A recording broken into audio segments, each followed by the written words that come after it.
going on, YouTube? It's time for another video. Today we're going to talk about the newest book I powered through. This one it wasn't a big, it's not a big book, but we'll get into it. It wasn't an easy read.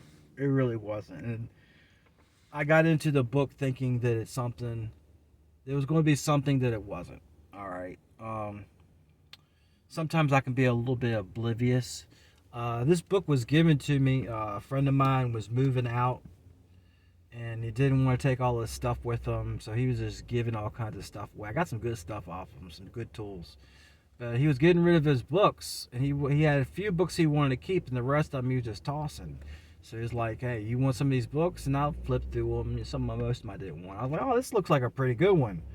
And this book is here's the thing. I don't want to jinx the YouTube algorithms, and I'll get into a little bit of that, but it's a secret history of the Irish Irish Republican Army by Ed Maloney. All right. Now, you can see I kind of slipped up right there. When I got the book, I didn't really scan it over really well, and I thought it was the secret history. Okay. And I was thinking it was going to go back all the way back to the very beginning of the Republican Army. Okay. I was really interested in that. I mean, a lot of the stuff that happened in this book, this is really a book that deals with more of my age. When this stuff was going down in the 70s, 80s, and 90s, I kind of remembered. I was young. I was in school.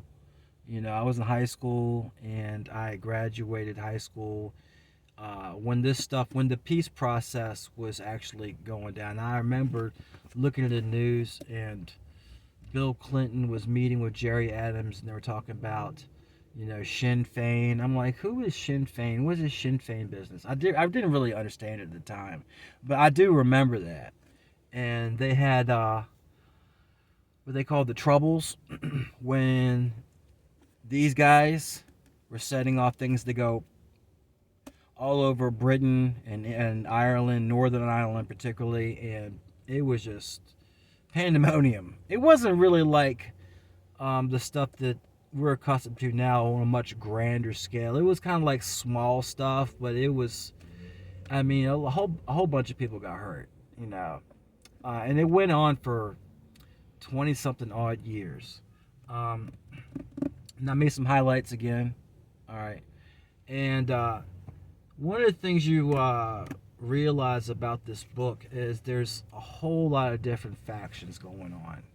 You have the official who had signed the peace process back in the day with the British, and they weren't fighting anymore. But one group of the organization broke off, and they said, we're not making peace with the British until they get off of our island. We're going to rule ourselves. We don't want any involvement with these people. They need to get off our island. And these people became known as the Provisionals. And so for the rest of the day, or the rest of the video, I'm going to refer to these people as the Provisionals, or the Provos, because I can't keep on going and saying, all right, because that's how the algorithms work. Little insight.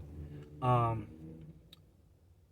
quite a few years, I worked for a large financial institution, and I would screen electronic transfers. And how the computers work is the code is written into screening these transfers. And the same thing works for YouTube or any other institution. What they'll do is they'll put code in there for different organizations, different words, different phrases, and the computer will pick out on that. Usually what happens, then you'll have to have somebody like me come in and say, hey, listen, this is legit or this is not legit. Okay, it's a screening process. So if I keep on going throughout this video saying, then YouTubes will say, "Hey, what's going on with this? Who's this guy?" I'm doing book reviews, YouTube. Okay, I'm not, causing a ruckus. Anyways, but there's a lot of different factions within this organization and within the times and the people who are involved. So you have the officials, then you have the breakaways who are the provisionals, and we're going to call them the provos. Okay, and you have nationalists, and this is all taken forth mostly in Ireland and within the British Isles. Okay, so you have the nationalists, you have Republicans, you have unionists, loyalists, you have different political parties. Like the one that represents the provos is Sinn Féin. Okay, that kind of cleared it up for me because I was wondering who is Sinn Féin, but I found out who they were. They're just kind of like the political side and the military. Okay, they're the same kind of they're pretty much the same organization, but you would have members of Sinn Féin that were never members of the provisionals. But at the top of Sinn Féin, you actually had senior members of the officials, but they're supposed to be a political party. Same kind of it's very similar to an organization that operates out of southern Lebanon. For those in the know, yeah, kind of the same. You have the political side and you have the military side, but they're the same people. Okay. Anyway, and you have the officials. You have the Irish government, and you have the British government. Okay, goes without saying if you're talking about the all right. So, anyways, one of the interesting points I found in this book, and I had to power through it. Okay, it was a read. It was a tough track going through this book. Okay, and I'll get into that later. But one of the interesting things I found in this book is the provisionals. They were always trying to get different weapons from here and there, and they had their supporters in the United States, and they were getting weapons out of Camp Lejeune, North Carolina. Okay, and I found that very amusing, to say the least, because I was stationed at Camp Lejeune, North Carolina, 20 years ago, and it's been over 20 years now. And I can tell you, I was not surprised. I was kind of like, yeah, I can see that because security on U.S. military bases is almost non-existent. I mean, we had prostitutes coming up to the barracks with cases of beer. Not too long ago, they busted some jarheads. They had a meth lab in the barracks. Just once, I think it was in Camp Pendleton, California. This happened quite recently, and evidently some Marines kidnapped some young girl and kept her as a slave, for some nefarious reasons. And people are just outraged over that. And I could see them smuggling weapons because the security on the military base.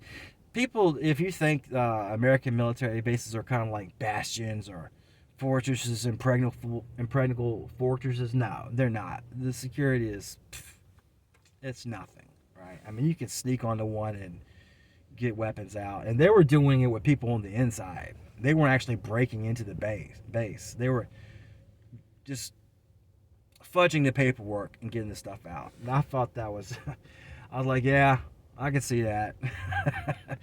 Anyway, right off from the start, it kind of told me what was going to happen to the book because I read, I was like, well, this book is pretty much about the history, not only of the times, but the man central to the times, which was Jerry Adams, okay? Central figure to the provisionals and Sinn Féin at this time, okay? I was like, okay, well, you're doing it all about Jerry Adams. Okay, one dude. I'm like, this is going to be a fanboy book. And it kind of sort of was. But when you read the book, you'll understand why. Why it focused so much on him. Anyway, but I thought it was going to be a history of the entire organization. That's what I was really interested in. But I'm not disappointed that I read this. I mean, it's really good, interesting points in here, and a really good insight. What I'll get into later. One of the reasons I was interested in it because I remember the provos from back in the day. I remember seeing the stuff in the news. You know, I was younger and I wasn't as politically or geopolitically astute at the time, but I remember the stuff. And a couple of years afterwards, I was working for an Irish guy in San Francisco, and he had this placard on his wall, and it said "Join the," and it was from like 1914 or 1912, something like that. So I knew that these boys had been going at it for some time. I was like, okay, and that's what I thought I was going to get into. I was going to go way back and go forward. No, no, no, no. It's contemporary stuff, or at least contemporary for me. Um, another one of the key aspects of the book where I really I didn't think I was going to like, but I kind of like it's really what I pulled from the book was the sheer ruthlessness of Jerry Adams. I mean, dude was fucking cold. I mean, cold. Try not to cuss, but anyways, he was cold blooded. Um, like if there was like a school, Machiavelli's school for politics and warfare, he would have been like, valedictorian, top of his class, with honors, because he was just cold. One of the reasons you should read this book is just to realize how ruthless somebody can be. I mean, straight lie to your face, lie to his friends, tell somebody he's going to do this, and then blow somebody, well, make somebody go pow. Um, and it really it showed it to me. What I got out of this book is it gives me an insight to how politicians. I understand how politicians work, but I really I'm like, oh, okay, because I'm used to politicians telling everybody um, what they want to hear, and as soon as they vote them into office, doing the complete opposite of what they said they were going to do. That's why, I don't really mess around with politics a lot. And this is not a political channel at all. You'll never hear me really going off or doing books about Orange Man or the donkeys or the elephants or any of those people. They're a joke to me, okay? They're a joke. But I understand what they're doing, okay? And it gives me insight into what they're doing because a lot of the times these people and the people that put them into power, they see the big book, they see the big picture, the macro picture. They're looking at the books and they know what's in the red and what's in the black, okay? They know if they're bankrupt. They know the fight is lost or they're going to win a fight or what they're really trying to do about the economics, the military. They're wheeling and dealing at a level right here where people like, you and me are down here, I'm not getting invites to the Eyes Wide Shut parties, okay? I'm just a dude doing book reviews, okay? So, yes, it's Jerry Adams is just a straight up ruthless military leader and politician because a lot of the times when I was looking back at the day, I'd see Jerry Adams talking for Sinn Féin. I think, well, this dude's a politician. No, he's not just a politician. He's a military leader. He's not even. He was a shot caller. He was never a shot puller. He never fired a shot. But he directed people to fire shots, and he got a lot of people killed too. Um, so the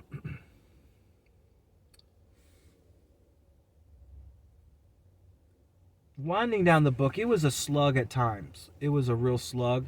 Um, you didn't really understand why Jerry Adams was doing what he was doing, sort of. Um, but you kind of, as things went along, it's like, oh, okay, things start clicking. I was like, this is why he's doing this, because he knows what's up. He knows the jig is up. By the time of the 90s, The provisionals, they were bankrupt. Um, they didn't have a whole bunch of volunteers. A lot of their guys were serving long bids up in prison, you know, and just get interrogated and messed up. And they would do they would have these hunger strikes where they were wearing bed linens and living in their own. It was really bad. Living in their own filth and stuff like that. It was terrible. Real nasty stuff going on with the Irish over there and the British, and the Loyalists. No love lost between them. I mean, straight up hatred. Um, and when you read the book, you'll understand where that came from. Like I said in the past book, humans are going to human. But the lessons I got away from this book is the straight ruthlessness of politicians and how they function. Okay, and you really get a sense of you can't handle the truth. Okay, Jerry Adams, you could probably hear him say that to his advisors. He would probably say to his advisors, "Hey, listen, these guys, they can't handle the truth. We're at the end of the rope here, And at the end of at the end of the 90s, when the peace process was going into effect, the regular dudes, the regular guys, the shot pullers, they didn't want to stop fighting. They was like, hey, we're not going to stop fighting until the bitter end, okay? No matter what happens. But the guys on the Army Council, they understood we don't have the numbers. And and they were heavily infiltrated by the British. The British got inside the IRA, inside the provisionals, and they just they messed them up real bad. They were taking guys out. They were throwing guys in prison. I mean, the provisionals were getting messed up. I mean, they had, don't get me wrong, they were still taking care of business. They were making people go pow all over the place. They were planning devices in economic zones. And, it wasn't always just about, hurting people. It was also about causing economic pain to the British. They had they had this theory, and rightly so, that if we can hit these people in the pocketbook, then it's much better than just planting a device somewhere where it goes off and civilians get hurt, because then we look bad. Okay, people start to turn on us, and that happened a lot. So it's like, well, you know what? We'll just wait until everybody goes home, and we'll just hit this place over here, the factory or something like that. We'll hit them in their pocket. We'll hit them where it counts, and we won't have to worry about collateral damage because nobody's gonna be there. All right, they were still taking care of business, but they were at a standstill. They were never going to win. The British had improved their intelligence and counterintelligence. They had body armor that would stand up to almost everything that the provisionals could throw at them. I mean, you pretty much, to take out a British soldier, you had to hit him with a 50 cal. Okay, and to those people who've ever fired a 50 cal, they're not the easiest things to come upon, even in the United States. Okay, I mean, you just can't go to most gun stores and buy a 50 cal. Okay, it's not as easy as people think it is to get a gun in the United States to begin with, unless you're a criminal. If you're a criminal, it's easy to get a gun. But if you're just a law-abiding citizen, you have to go in there, fill paperwork out. You have to have checks, make sure you're not a scumbag or a felon. 50 cals, even back in those days, weren't easy to come by. So they had all kinds of stuff. And they had things to go pow. They were radio detonated, okay? And the British learned how to, circumnavigate those and defeat those. And they would set up ambushes for them. And so a lot of their top guys got taken out. and they just didn't have the manpower. And the top dogs, Jerry Adams and the Army Council, they knew that. They're like, we're fighting a losing battle here. And the public's starting to get pissed off because they were going at it for 20 years. And a whole bunch of civilians had gotten killed.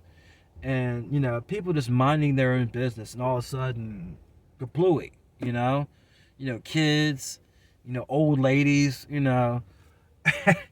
it's really messed up. When you read this book and you read how messed up this was, and some of it wasn't intentional, and sometimes it was. Sometimes you realize how effed up not only the provisionals, but the unionists. The unionists were nasty. They would just go after people, innocent people. If you were Catholic, slice them up. Hey, he's Catholic. Screw him. Eye for an eye, tooth for a tooth. But it's a really good book. One of the things that you're gonna, if you get this book and you decide to read through it, you should really be a history buff. One of the mistakes I think that the author made about this book is, I'm assuming he's an Irishman, okay? So, I think he makes the assumption that everybody's already well versed into this sort of thing, this history, okay? They already know what's going on. So he's giving an insight, a secret into what really happened, okay? And if you knew what the history was, then you would find out the secret, what really happened behind the scenes. But if you don't know anything about it to begin with, then you're kind of, jumping into a conversation halfway. You don't even know what was said before. So if you want to read the book, study up a little bit on it. But you can read it and figure out what was going on, okay? That's one aspect of the book. It's kind of inside baseball. If you lived during this era, which I did, if you were an older Gen Xer or a baby boomer, then you know what happened during these times. But if you're like what are they, Gen Zs or millennials, you have no foggy clue. Okay, this stuff was happening before cell phones, people. Okay, before personal computers. Back in the dark ages, where people actually talked to each other. Yeah. Who knew? Who knew? Right? Anyways, a point about this book, it makes it a hard read. Not so much a hard. You got to power through it if you're